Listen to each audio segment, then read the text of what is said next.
Okay, cool. Want to make sure. Cool. Alright, so just a little explanation about this game. So the category we're running is Minigame Island, any percent. So Minigame Island is a challenge in Mario Party where you need to beat or reach a certain requirement in 50 different minigames. There are 9 different worlds, set up sort of like the Super Mario games, where each level is a minigame. And it's kind of the whole thing is set up sort of like Super Mario Bros. 3, where you kind of walk through the levels and stuff. But anyway, any percent leaves out one specific world, which is World 5, because it's just entirely optional. So yeah. Yeah, this game is a bit RNG heavy, but 45 minutes should be plenty of time, unless we get incredibly ridiculously screwed by luck, but should be good. So time will start when I select new game here. So time will start in 3, 2, 1, go. I totally pressed spacebar for no reason. I don't even have splits open. I just have such a... Alright, anyway, so we're going to select Peach, because there's one specific reason we're going to select Peach, and that is for the second minigame. I'll mention why once we get there, but we're using Peach, so yeah, we just need to click through the character selection there, and then start the first minigame, which is the Coin Block Blitz. This game, essentially, you have 9 blocks that spawn throughout the game, and each block has a random number of coins in it. Well, it's kind of random. It's like there's a sort of a set amount, but some have just one and some have multiple. And the thing about the ones that have multiple ones in them is they take a while to go away, so usually you want to try and get those taken care of as soon as you can by hitting them early on, and then take out some of the extra ones on the side. But it's kind of luck-based whether or not the computers do what you want them to do. But in that game, you just need to get 10 coins, so we made plenty there. In this game, which is why we picked Peach, we need to make 10 coins as well. So Peach has a ridiculously wide swing whenever we swing with her in this game, so she can just knock out 2 blocks really easily. And we want to try and do that for as many blocks as we can. We got the coin requirement, which is good, so we don't need to worry too much about that.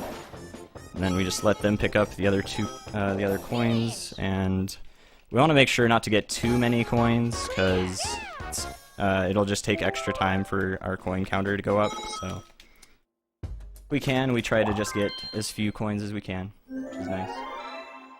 But this next minigame coming up here is Coin Shower Flower.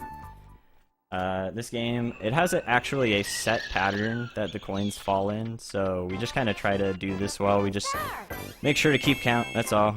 So just count with me, chat. 1, 2, 3, 4, 5, 6, 7, 8, 9, 10, 11, 12, 13, 14, 15, 16, 17, 18, 19, 20, let's go. We just need 20 to win, so we're good. Sorry, that was really fast counting. Alright. So this next game is the last game in World 1. There's only 4 games in World 1, thankfully, and they're all kind of coin game oriented. And that's Paddle Battle. This is one of the first games that we have to do the spinning joystick thing, but you don't really have to spin the joystick very fast at all to get the raft to go to the side, so it's pretty nice. We don't need to completely destroy our joystick for this minigame. All we have to do is get 15 coins to win this minigame, so we have to get the Shy Guys to stab the enemies 5 times. So we got that already a good 5-ish times. We're gonna hit him again for good measure. Teach him what's what. Show him who's boss of this minigame island.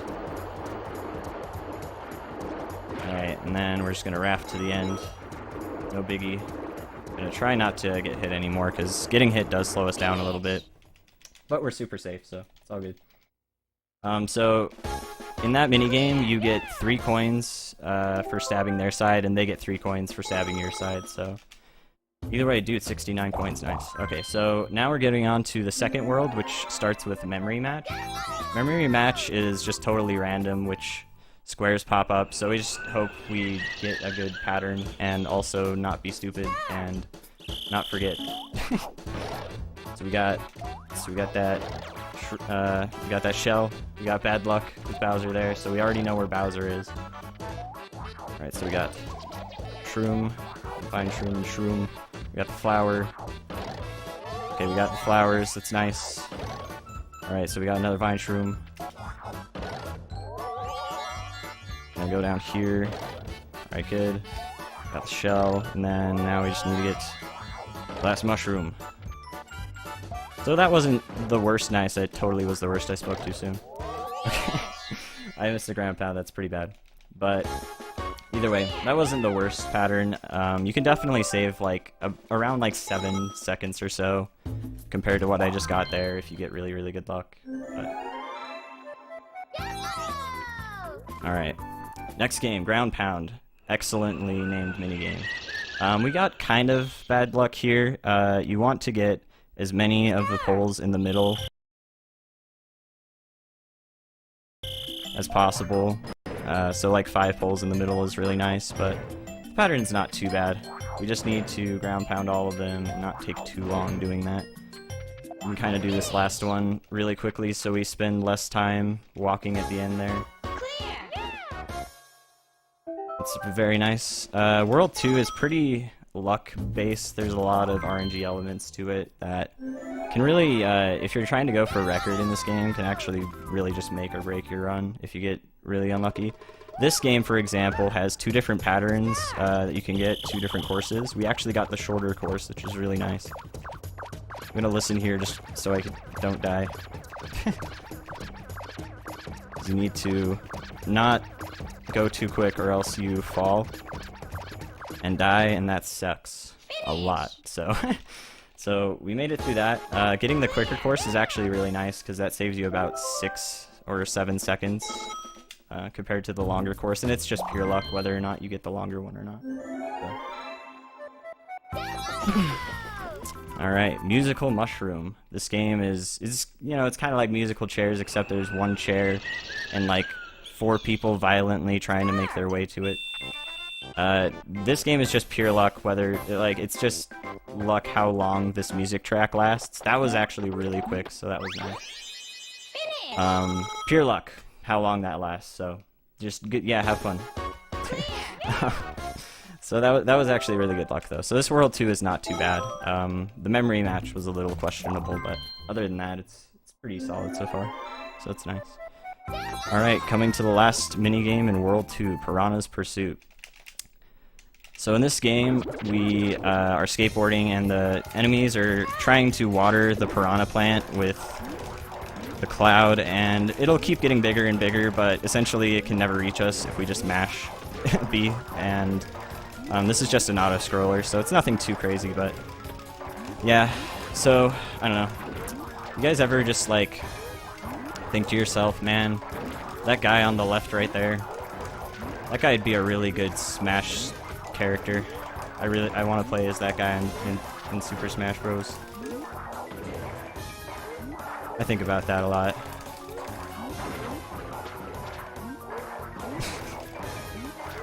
There's nothing too special to say about this game. If you run into the obstacles, you actually don't even waste very much time either, so it's not too bad if you do.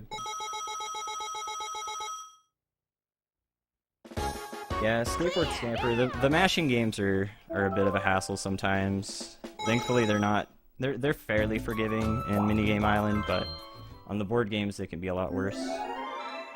Alright, so World 3, we're coming up to Crazy Cutter. Crazy Cutter can have 3 different pictures that we can cut out. The best one is Bomb-Omb, and then the second best one is Boo. So we got average luck, but Bomb-Omb saves a good decent amount of time. It saves probably a good 4 or 5 seconds compared to Boo. Well, I think about 4 compared to Boo, and then Boo saves about a second or 2 compared to the third pattern, which is Goomba.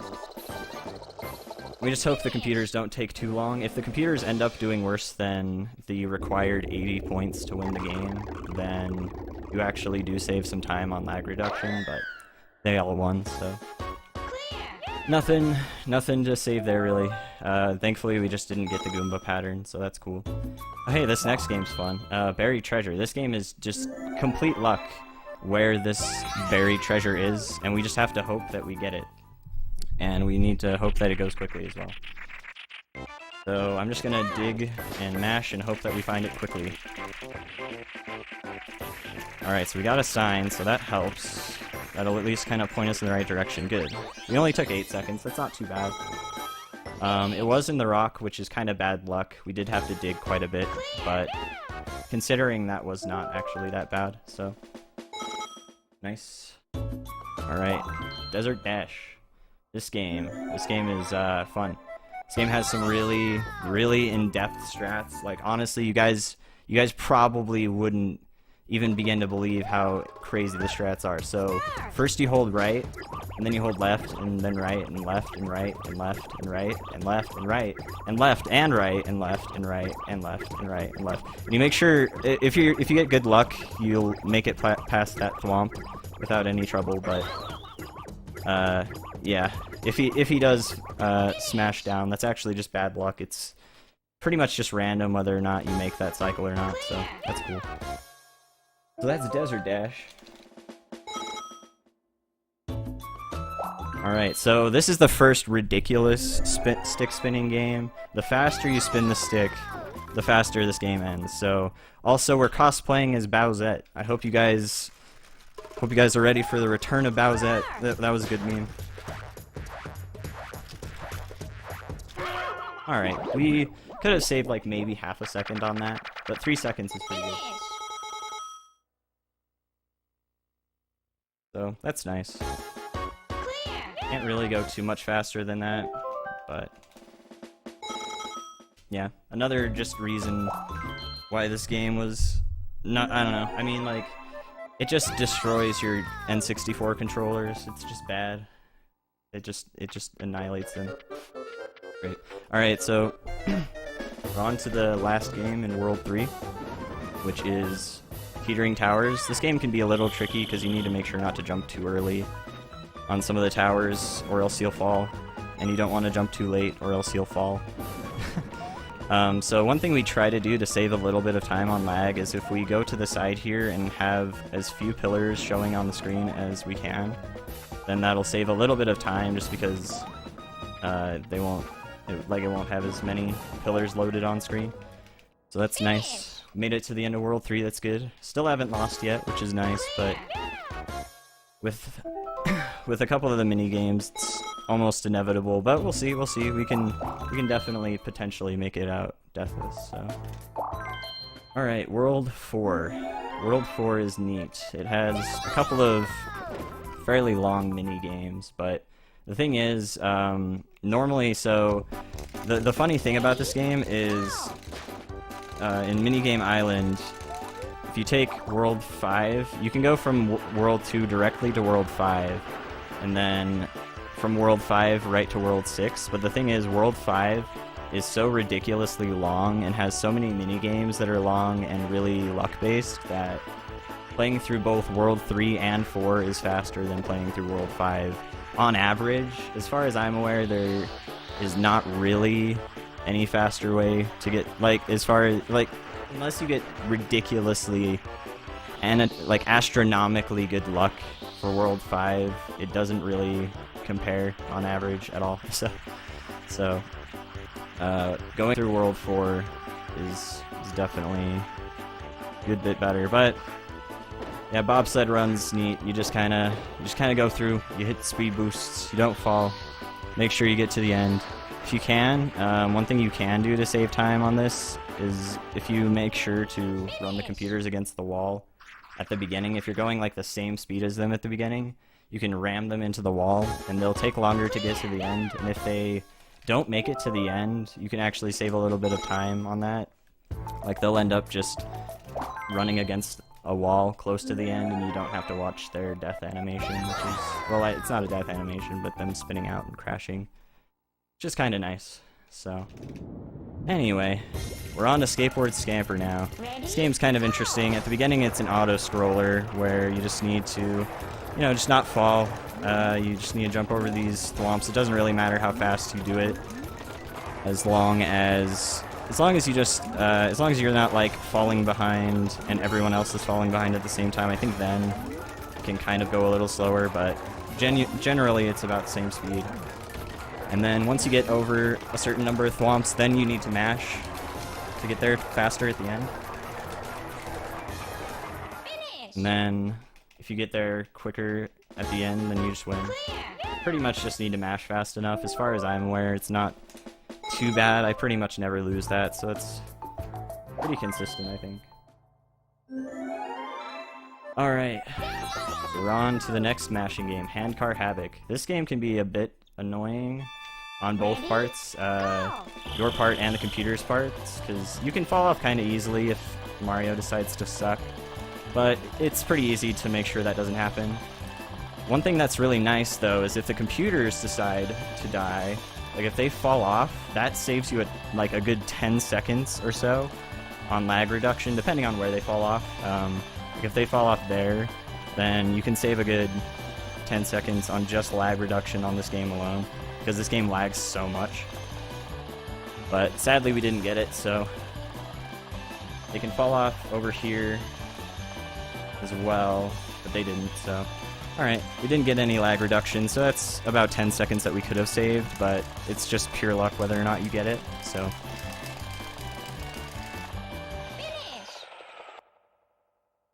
That's how Mario Party can be. Grinding Mario Party categories is generally just a lot of hoping things go right. But Minigame Island is definitely one of those runs that are a bit more enjoyable, I think, than the board game runs as far as grinding for really good luck. So, alright, we beat Handcart Havoc. This next game is Ghost Guess. We need to hit the first ghost that starts dancing. That was pretty easy. That was really easy to see, because I think if, like, not every ghost that starts dancing first will go flat like that. So if they do and they are the first ghost, it's pretty easy to see. But otherwise, it can be kind of hard to hit the ghost right away. But hitting it first cycle is really nice and saves a good amount of time. It's about a second or two in between each cycle if you don't hit it right away, so that's nice. So we got through World 4, and now we're on to World 6. We don't need to do World 5, so we just move right on to World 6. This starts with one of the worst RNG-based minigames, Box Mountain Mayhem. We have to get 10 coins and hope that we don't get totally wrecked by bad luck. Thankfully, we made enough coins. We only need to make 10 coins to win. I think we got enough there. Okay, we did good. Especially, like, it's very nice that we got enough there because we didn't get any coin bags either, so we got exceptionally good luck. Some of the boxes that you hit will drag you over to the side and they won't even have any coins in them, so it's very decent luck. Alright, so this next game is another stick spinning game. This one you need to spin the stick for way longer, and for some reason you don't just like get off the bike and run away from Boo. You just light up a light bulb because, you know, it makes sense. And also, biking in a dress is super easy, I bet. Alright, sorry. Okay, so Tipsy Tourney. This is the third game in World 6. This game is very consistent. We just need to tilt the shell in the right way to get it to go over all of the tiles. And we can do that pretty quickly if we just do pretty consistent pattern. Nice, I already missed one. Great. We're gonna lose a couple seconds here just having to make up for that. A little bit. Alright, come on, don't die, don't lose. Alright, good. We won. That was really sketchy, but we only wasted about like 5 seconds compared to doing it really well, so that's all good. It's good enough. We still haven't died yet, but hey, that might change. We're on to Hot Bomb Bomb, and this game is just random. It's hot potato, but you just have to hope you don't get it passed to you, so let's hope. So we're gonna count to 10 pulses on the bomb, and at 10 we're gonna throw it and hope. So bless RNG, guys. 8, 9, 10. Alright, come on, blow up. Blow up, don't throw it to me. Okay, good. Got it. We didn't lose, guys. We did it, we made it. We're alive. Alright. 6-4 done, that's good. That bomb took a while to explode. It can explode right after you throw it on the 10. But thankfully, well, I mean, not thankfully, but thankfully it didn't blow up on us. Thankfully they didn't throw it to us, but it took a while, so yeah. This game is really consistent. The computers typically go in the same direction, so all you need to do is just do a jump to the side and make sure you wait long enough to throw the bomb so it actually makes it to the basket. It's pretty quick and pretty easy to do in 3 seconds, so. Alright. We're through bomb skip all. Now we're doing hot jump rope. So if any of you guys have played Mario Party 2 and not Mario Party 1, hot jump rope in Mario Party 2 is just random how quickly it decides to go. In Mario Party 1 it's entirely consistent. Every single time it's the same. So this one we just have to make it to the end and not choke. But that's usually pretty easy. It's not too hard, I'd say. One funny story for you guys. At the last GDQ, at AGDQ, me and Gunner Maniac 3, or I guess he's just Gunner Maniac now, the Pokemon speedrunner, we played Mario Party 2, Hot Jump Rope. We played it for, so if you don't die in Hot Jump Rope, the game will keep going on until somebody dies. So we were going for literally over 15 minutes until the game quite literally soft locked at just a point where it would count again. So it was most definitely a soft lock, and it was completely ridiculous. Like, playing for 15 minutes straight was mind-numbing. I don't know if anybody has the footage. There was one guy recording a bit of it, but it was nuts. It's a lot of fun, and I would definitely recommend. Because it goes on literally forever in Mario Party 2, until the soft lock, I guess, so it's a lot of fun. Alright, we didn't choke. Good. Yeah, it was completely ridiculous. Honestly, we were pretty surprised once it happened. It happened so suddenly too, because we were in the zone, jumping for like so long. It gets absolutely mind-numbing at that point. Ridiculous. Alright, slot machine. This game is kinda neat. You just have to get 3 of the same icon in a row, and it's pretty lenient on the last 2 slots. So you kind of just want to get a good first one, and you want to get the icon that gets you the least amount of coins, so this one is a good one, for example. Nice, I missed. Well, there's our first loss, so I missed that, but that's not too bad. It's a pretty fast loss, but losing sucks, obviously. Missed it by a little bit. That's pretty bad to miss as well, because again, it is really lenient, so definitely not too hard. Yeah, it's pretty ridiculous. I think it's the only game in Mario Party that goes like on until somebody dies. Nice, there we go. Well, at least we got a quick 3rd slot there, so that's nice. We did that slot pretty quick, but overall, not a huge worry.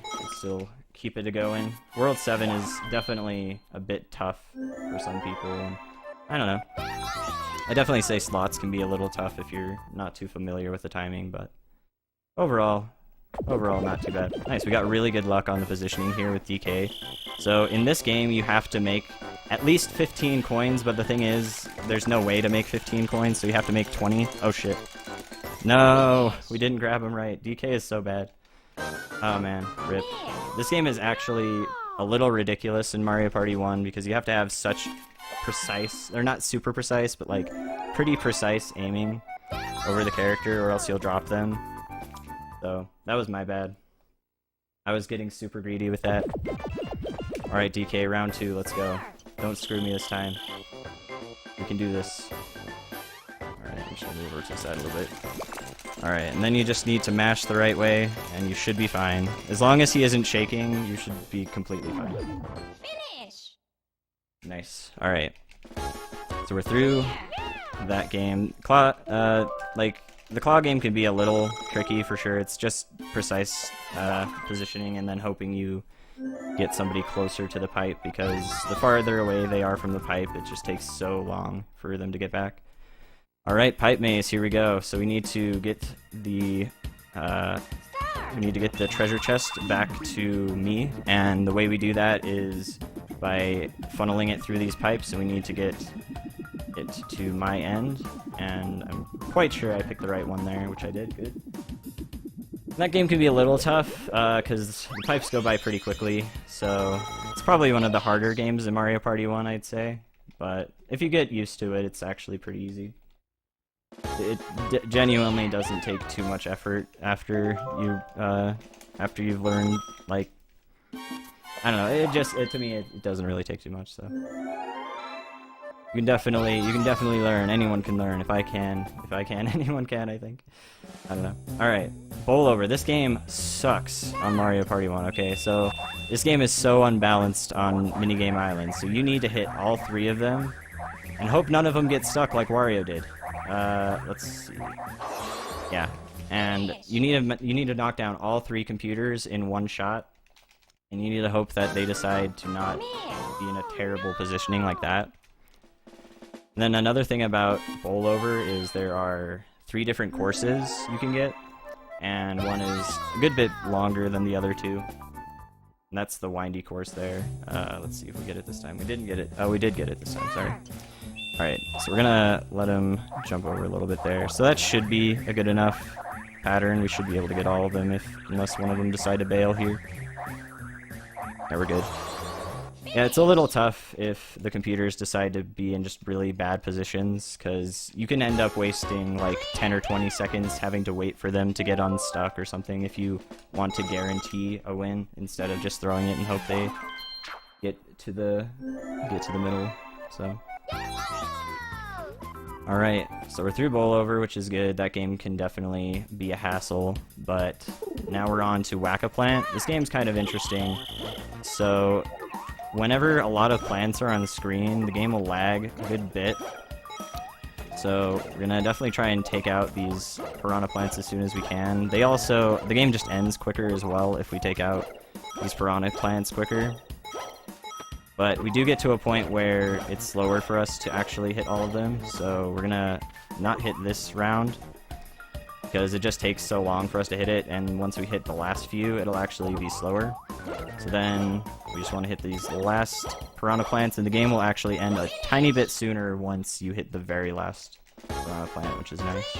So that saves a little bit of time. You only need to get 25 coins in that game, so we want to make sure not to get too much over that, because it also wastes time to have the coins count down. So if you get like 10 coins over, then it's not really worth killing all of the piranha plants and stuff.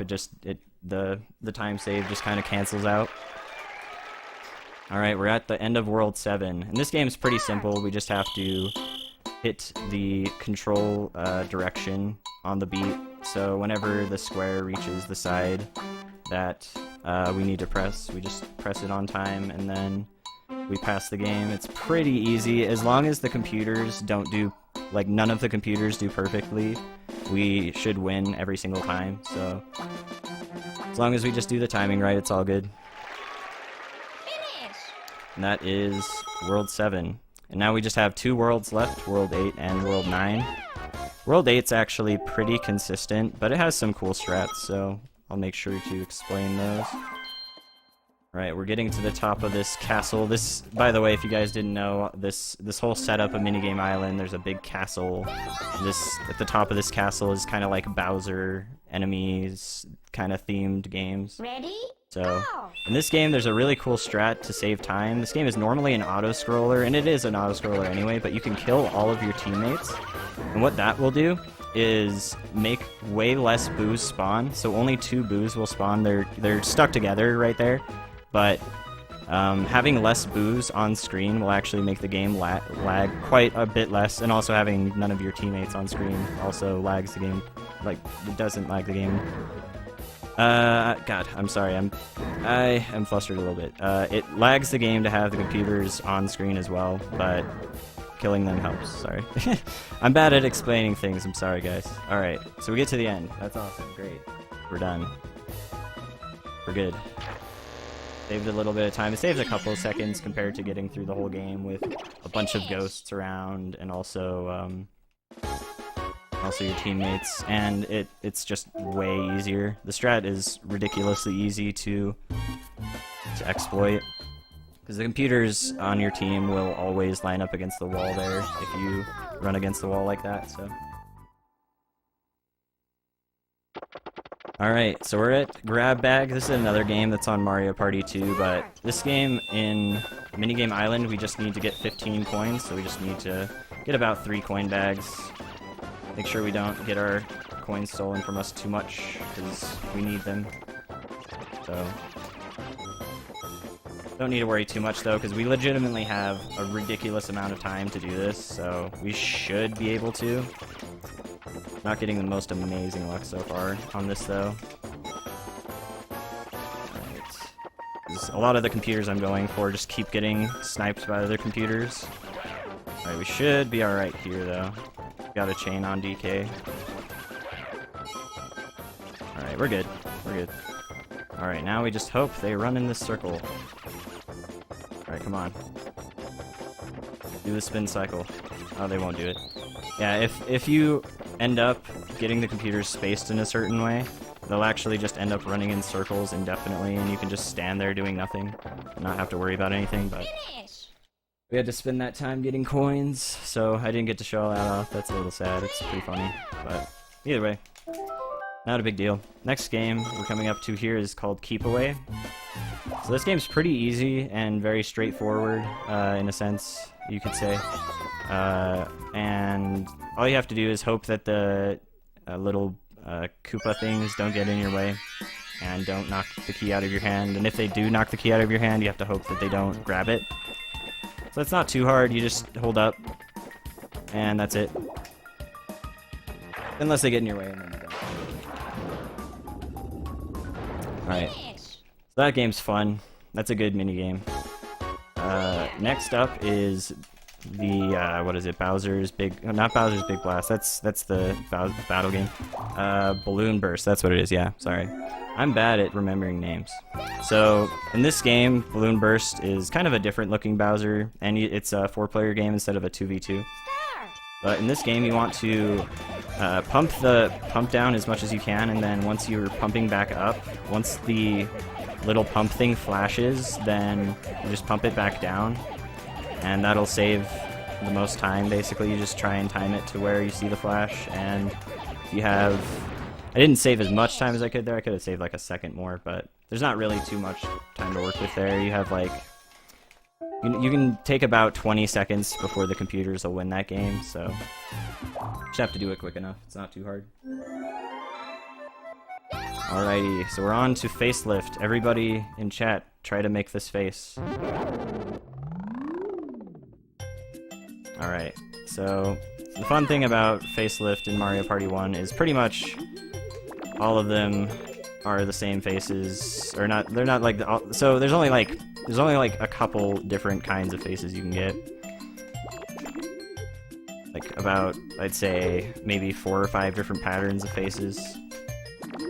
And yeah. So then we just rub the face for good luck. Rub the Bowser face. For good luck. Finish! Nice. So we have to make 90 points in that game to win, which is actually a little tough if you don't know the game very well, but there's only a set number of patterns, so once you know the patterns, it's ridiculously easy to pass that every time. Alright, and now we're on to the second, the return of Bowsette, the Electric Boogaloo. Right. In this game, we need to survive with at least 5 coins left, because every time the computers hit us, they take a coin bag from us, which is 5 coins. And we just have to end the game with any amount of coins, so it's faster for us to actually lose 15 coins, so that the coin count at the end of the minigame is shorter. So, we don't want to lose, though, so we make sure to just, you know, avoid them. It's not too hard, just, you know... It's pretty, you know, it's not too bad, you know, just maybe just run in circles, that's all. Alright. And that is the end of World 8. And now we're coming on to probably like the most ridiculous minigame in the whole run, and usually the game that makes or breaks world records, and that is Hammer Drop. The Hammer Drop. And in this game, a Hammer Bro will drop either a hammer, a coin, or a bag of coins, and you hope that he throws 10 coins down really quick, like 2 bags of coins really quickly, because you need 10 coins to win the game, and then if you get 10 coins, you can just kill yourself right away, and then that's it, you just win. So we did already. That was actually pretty alright. 14 seconds for that game is pretty decent. So once you get enough, you can just run off and die, and then you end the minigame. That's cool. And we're on to the Slot Car Derby game. This game is kind of interesting. So to accelerate your car, you just hold the joystick and either up or down. And then you want to make sure to brake at certain points, but when you brake, you want to make sure to just let go of the joystick for literally just like a split second. You don't want to let go of it for very long at all, or you'll just lose speed. It's very, very easy to do. You just brake at very specific, well, not very specific points, but kind of specific points, and it's really, really free. It's very easy to not spin out, in my opinion. So that is Slot Car Derby. And yeah, it's pretty easy to win against these computers, because even if you spin out once, I think you can still make it. Even like twice, I think you're still pretty good, but once you spin out more than like twice, I think that's pushing it a bit. Alright, so this game is another memory game. In this one, we hope that we get more shuffles than we do spins. We gotta spin right away, but these are shuffles, and shuffles are quicker. So, like, basically there's like, I think there's like 7 different times that they do moves, and the shuffles are just quicker, so. We didn't get very good luck there, we got 1 shuffle. Hopefully I did not lose this, because if I did, I'm an idiot. Okay, good. Alright, we're good. We're good. I would feel really bad if I missed that game. Live. Okay, so, alright, we did it. Sweet. So this next game is a little tricky, the Clocktower. It just takes a little bit of precise timing. It's pretty lenient, but it's also kind of easy to mess up if you're not super careful. Nice. Dude, Peach face that way, thank you. Kept punching towards the screen. Alright, thankfully we made it in time there. I was just dumb and punching towards the wrong way, because that's a thing you can do for some reason. Alright, awesome. We good. Now we're on to the second to last minigame, the Platform Peril. And this game, it's kind of weird. You can have like a random number of platforms, and one of the patterns can just literally be like 1 platform shorter, so nothing too special though, because unlike in Mario Party 2, all of the platforms are just basic platforms, and all you want to do is avoid coins to make sure your coin count doesn't go up, and avoid these spikes. You can actually do a really weird kind of, almost, I wouldn't say task strat, but it's kind of a really hard strat where if you jump onto the middle of the spike, it'll kind of push you out the front, and if you jump at just the right time, you can make it to the next platform, but that's really, really tough, so. So yeah, alright, end of Minigame Island. We're not done just yet. We have one last minigame, and you know who the final boss is? Bup! Bup! It's the Bup. Raise your Bups! We need to beat the Bup. Alright, so Toad is pretty decent at this course. It's just Slot Car Derby again, by the way. So Toad's pretty decent. If you spin out twice, you just lose. If you spin out once, you can still win though. So Toad's not amazing, nice. So hopefully I don't spin out again. That was not very good. Alright, let's not spin out. We got this, guys. We can do this. We can do this. Alright, and time's coming up once I cross the finish line here, so... And time. Alright, that was Minigame Island, any percent. I hope it was a good enough run. I died like 3 or 4 times, so... Could have been a lot better, but it was alright. It was alright, not too bad. Hope you guys enjoyed, though. hope you guys enjoyed Peach's journey through the magical island of minigames. It's good. It's good. It's a good run. I'd say like it's a good chill game if you want to run like just something on the side for fun. I wouldn't say it's an amazing speed game to take super seriously, because it can get really frustrating to get a really, really good run, but I would recommend anyone to pick it up. It's a very fun game to run. So. Thanks for watching, though, guys. Let's see. So, who is up next on the schedule? Sorry, I'm looking at schedule. Schedule.